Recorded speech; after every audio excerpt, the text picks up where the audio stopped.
Okay, so I'm back again in Copenhagen on a beautiful Friday afternoon, and I've been having a conversation or an interview with Lars Occhionero, Occhionero, yeah. yeah, who is an expert on, in English we would pronounce it Tycho Brahe, but tell me, Lars, how do you pronounce that in Danish? Tycho Brahe.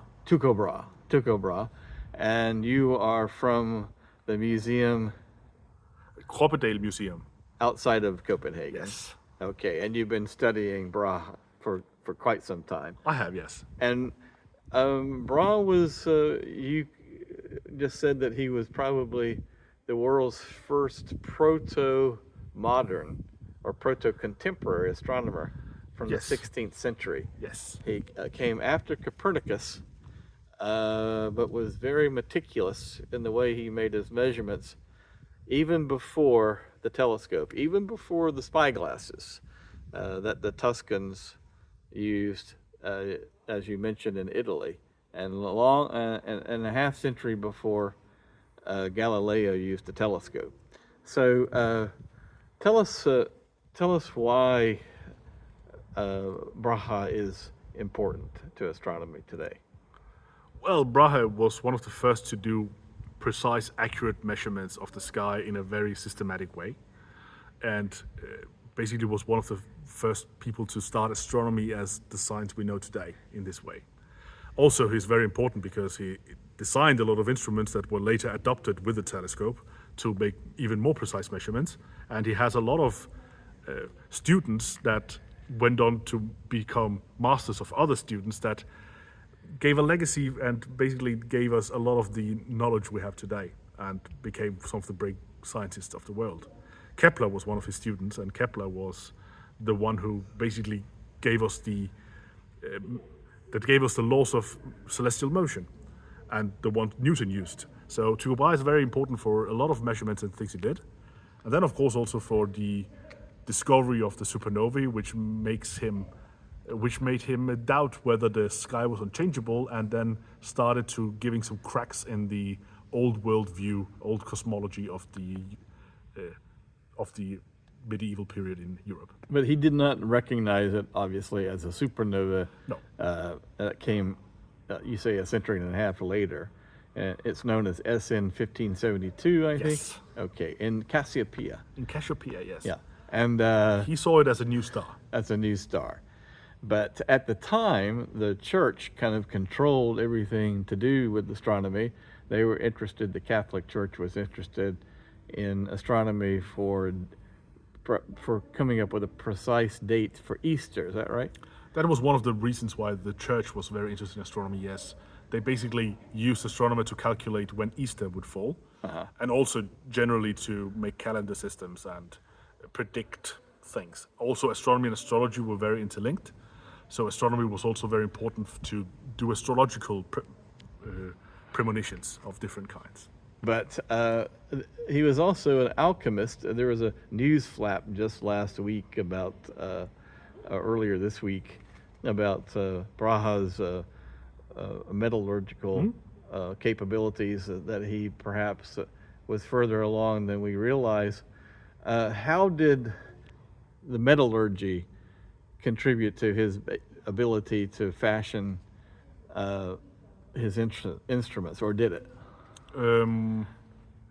Well, I guess some precision work was in order. Also, most of his instruments are brass, at least part of them are brass instruments. The scales of his instruments is one of the very interesting parts, and one of the things he invented is that they are basically a very long scale but squished down in a way just like you find it in a micrometer system today. So he actually could make very much more precise measurements, and the etching of those should be very precise. So I imagine he used some of his knowledge about metals and how to etch and use metals in that. So he was a noble person, Yeah. who was actually became known because he discovered this guest star, this star that they didn't know was a supernova, but they knew it was interesting, and it proved that the celestial sphere was not, the stars in the celestial sphere were not immutable, which was kind of a big deal at that point. Yes. And so describe the island of, and as a result of that, he was given access to the island of Ven, is that correct? Correct. Which is now a part of Sweden, at that time part of Denmark. And he became kind of the royal lord of the farmers or the peasants who lived there, and there was some tension there. But and it was kind of one of the first modern observatories. You have observatories, of course, in the ancient Greeks had some observatories in Uzbekistan a bit earlier than that. But his was one of the first scientific astronomical observatories within Europe, wouldn't you say? Yes. Ven, especially Stjerneborg, was. He had two castles on Ven. He had his own private castle, Uranienborg, which he started using as an observatory. However, it was a castle, and the balconies was used to carry instruments. But especially during the winter time, Ven is basically a rock in the middle of the Östersjön, and it is quite windy. So he figured out that wind was not very good to make precise measurements of instruments on a balcony that would rock. Right. So he kind of went. He dug down. He made an underground observatory with some domes he could remove, so you could see the sky from them. Stjerneborg right next to it, with a lot of tunnels connecting different instruments. And yes, it was one of the first, also somewhat modern observatories in that it was a whole site with different instruments, with different abilities, and it had a lot of pupils that will each of them measure things at the same time while he sit in the middle and collecting all the data from different instruments to cross-relate the measurements. But even though he was a noble person and had a castle and apparently had a lavish lifestyle with lots of parties, but his work at night, it was tough going because they were out exposed to the elements in all time of day or night. I assume mainly during the winter. Mainly during the winter because of the long nights, right? Yes. And I'm surprised he didn't catch his death, but anyway.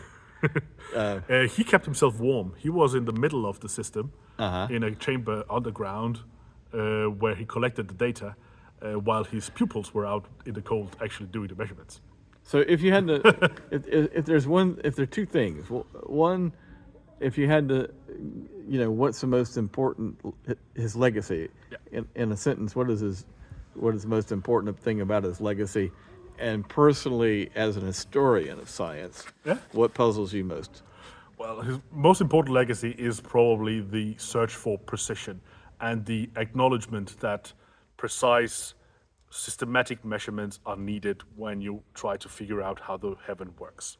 And that's the scientific method. And that's basically, it's one of the tenets of the scientific methods, especially for astronomy, which is more of an observational science than an experimental science. Which is why he's considered one of the leaders of the scientific Renaissance. Yes, that's why he's considered one of the first modern astronomers, again with an asterisk. Yeah, but yeah. And the last one was what puzzles you most about? Puzzles most. Well, while Tycho Brahe was an astronomer and very rational in many ways, he was still also an astrologer and did a lot of astrology and used that as astronomy for astrology in many ways. However, we can see, especially during his later life, some of his notebooks starts to split those two things up. And I'm puzzled about whether he started realizing that those two things perhaps should be divided. So you have astronomy as a science and astrology as something else, as an interest field, but not something that is directly correlated to a science or not. Mm-hmm. And then, of course, if I had a time machine, I would love to go back in time to basically just before he died, because he dies in 1601. Mm-hmm. Galilei publishes his first observations of the sky in 1609. So the telescope was basically invented probably while he was ill in the Netherlands. So he never got to view the sky through a telescope. And I think that's sad, especially when he dies just before. Like he would have been almost able to. And that's sad. That is sad. Well, but I'm glad you are educating us all on his legacy. Thank you so much, Lars, for your time today. You're welcome.